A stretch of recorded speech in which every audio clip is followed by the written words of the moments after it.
सब है मगहिया भाई बहन के, भूलेटन काका के, राम राम। आथिन मगहिया खबर में सुनते देश दुनिया के खबर। बिहार विधानमंडल के सत्र आज से शुरू हो रहा है। जातीय सर्वे के रिपोर्ट पेश कल जा सका है। मुजफ्फरपुर में गृह मंत्री अमित शाह रैली कैलन, कहलका कि फिर से बनत मोदी के सरकार। शगुन गेस्ट हाउस में मनावल गये पंडित मोहनलाल महतो वियोगी के स्मृति दिवस समारोह। अब महिला सैनिक सभा के भी अफसर के बरोबर भेटाए छुट्टी। फसल अवशेष जरावे वाला किसान के धान न खरीदत सरकार। दिल्ली के हवा इतना प्रदूषित हो गए कि प्राथमिक स्कूल 10 तारीख तक बंद कर देवल गये। ओबरा के कलेना गांव में नंदू के पॉकेट में मोबाइल फट गये, जगह से नंदू हो गये घायल। इजराइल हमास के बीच लड़ाई अभी है जारी।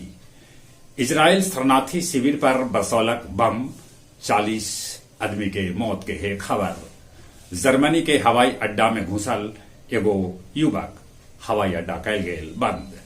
नेपाल में अभियो आ रहा है भूकंप के झटका। रूस कैलक मिसाइल के परीक्षण। स्वतंत्रता सेनानी शत्रुघ्न शरण सिंह के नवनिर्मित प्रतिमा के कैल गये गया जी में अनावरण। महाबोधि मंदिर भी फहरावल जात 50 फीट ऊंचगर तिरंगा।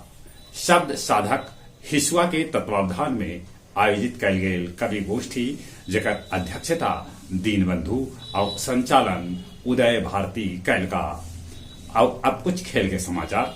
महिला एशियन चैंपियन बनल भारत। उ जापान के फाइनल में 4-0 से हरौलक। विश्व कप में लगतरिये 8वां जीत हासिल कैल भारत। उ दक्षिण अफ्रीका के 443 रन से हरा दिलक। विराट कोहली अपन 35वां जन्मदिन पर ठोकलन 49वां शतक, कैलन सचिन के बरोबरी।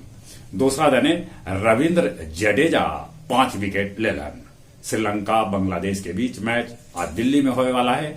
बाकी धुंध इतना है कि ये मैच न भी हो सका है। चलिए एक बार फिर से अपने सभे के भूलेटन काका के राम राम।